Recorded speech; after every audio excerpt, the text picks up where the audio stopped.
Politicians make promises about taxes all the time. I'll make your taxes lower. I'll make your taxes higher, but you get a puppy. I'll give you a tax deduction. I'll give you a tax subsidy.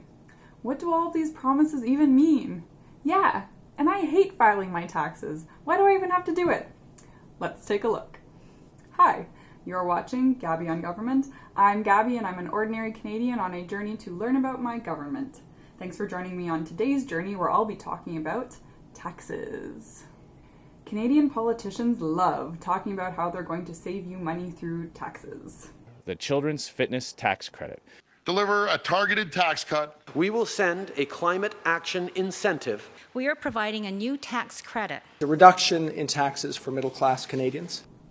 I think when a lot of Canadians hear these promises, they just think, great, my taxes are going to be lower with this person. But it's more complicated than that, and sometimes politicians can be really sneaky with their tax promises.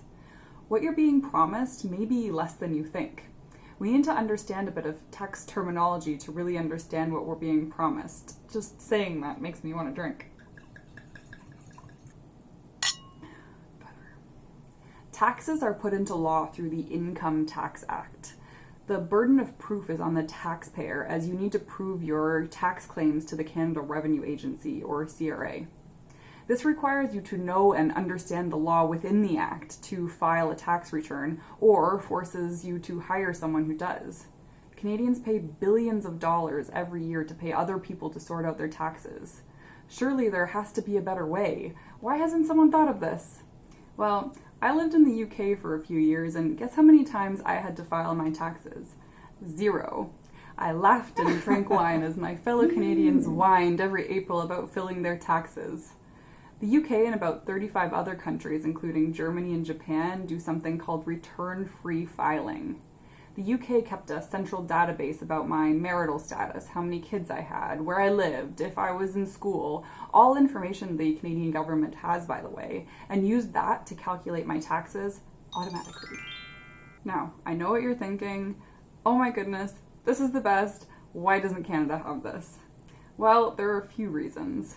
First, filing taxes is a big industry in Canada that would not die quietly. Like I said before, paying a company to do your taxes is a billion-dollar industry, and the bigger companies have lobbyists actively fighting against any sort of tax filing reform. Second, tax filing reform is complicated and needs a lot of data inputs. There are organizational challenges of trying to get all of this information in one place. Very difficult when you consider the municipal, provincial, and federal governments would all have to work together.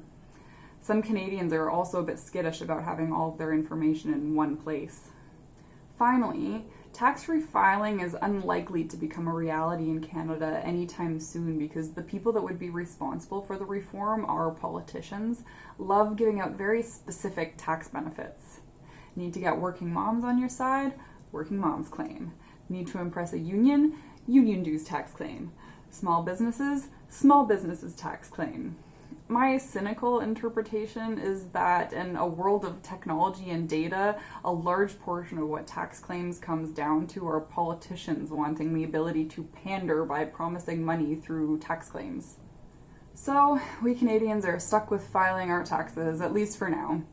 So if you're going to be pandered to, you may as well understand what's being pandered. So here is Tax Claims 101. First, a few simple terms. A tax return is what you send to the CRA to get your tax refund. A tax refund is money you're owed after you file your taxes. So refund and returns are generally terms for getting money back from the government in April. Tax credits and tax deductions are where things get a little bit more tricky, and this is where the pandering comes into play, so you need to be alert. Tax deductions can be really misleading if you don't know what the term means. For example, in the 2019 Liberal platform, it says that Canadians living in the Northern Zone will get at least $1,200 in deductible travel costs. Some people might think, sweet, if I move to the North every April, I'll get $1,200. But that's not actually how it works. When something is tax deductible, it means you get to pay taxes on less of your income, i.e. you get to deduct how much of your income is taxed. So let's say you make $50,000 and you get a $1,200 tax deduction. Instead of paying income on $50,000, you only pay tax on $48,800. If you're in a hypothetical 30% tax bracket, your $1,200 tax deduction is worth $360, considerably less exciting than a $1,200 tax return. Interestingly, tax deductions are more valuable the more money you make, since your tax bracket increases. If you're in a 40% tax bracket, that $1,200 deduction is now worth $480. Some examples of tax deductions are retirement savings contributions, childcare expenses, clergy residence costs, and moving expenses. Tax credits are more straightforward. A tax credit is money the government gives you, i.e. credits you, outright. For example, the tuition tax credit gives you back 15% of what you spent on tuition. Politicians like to persuade you to donate to their party by advertising a generous tax incentive. You can claim up to 75% of a donation up to $400. Other examples of tax credits are the volunteer firefighters tax credit, the donations credit, and the educator school supply tax credit. A couple of tax-related terms are rebates and federal provincial benefits.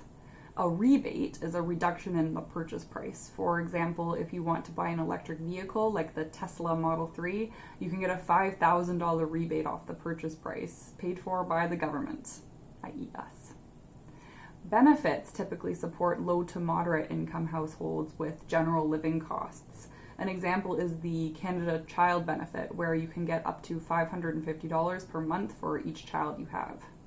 So that's a basic summary of tax terms in Canada. Tax refunds and returns are terms for getting your money back in April. Tax deductions reduce the amount of income you have to pay taxes on. Tax credits is money the government gives you, i.e. credits you, outright. Rebates are a price reduction at the source, and benefits are monies that's typically given monthly or quarterly to help with living costs. Whew. I just want to note that it was really difficult to come up with the definitions for this video because a lot of people use these terms interchangeably and incorrectly. No wonder Canadians hate tax season. You probably get the sense that I don't like all this tax mumbo jumbo, and that I think it's silly that in 2020 we even have to file taxes. And you would be right. That said, I do think there's one good thing about our tax filing system. Every year in April, we're all forced to think about how much money we Canadians give to our government to pay for the services our country provides.